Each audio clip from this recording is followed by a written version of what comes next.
تاکہ وہ بچے یہاں بیٹھ کر پھر تاکہ انہوں نے قربانی دی کہ اپنے گھر بار شہر چھوڑ کے وہاں پہنچے تو جو روشنی کے چراغ لے کر آئیں تو یہاں اجالا، یہ ایک ظاہری اجالا ہے، ایک مانوی اجالا ہے جو انشاءاللہ اللہ نے چاہا تو اسلامک سینٹر کی بنیادوں سے جو ہے امت تک پہنچے گا، اور ہمیں مستقل بنیادوں پر کام کرنا ہے.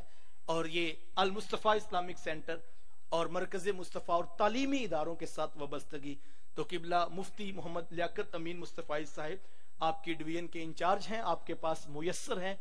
یہ بہار جس کا آپ فائدہ اٹھائیں تو اس سے بہت کچھ آپ کو نصیب ہوگا. میں بار دیگر اپنے میزبان عالی مرتبت منتظمین اور نوجوانوں کا شکریہ ادا کرتا ہوں جنہوں نے اتنے خوبصورت انداز میں حضور علیہ السلام کے نام کا پنڈال اور گھؤں سجا کر ذکر رسول کا ایک موقع ہمیں بھی فراہم کیا. اللہ مجھے آپ کو توفیقات عمل نصیب فرمائے. وآخر دعوایا ان الحمد للہ رب العالمین.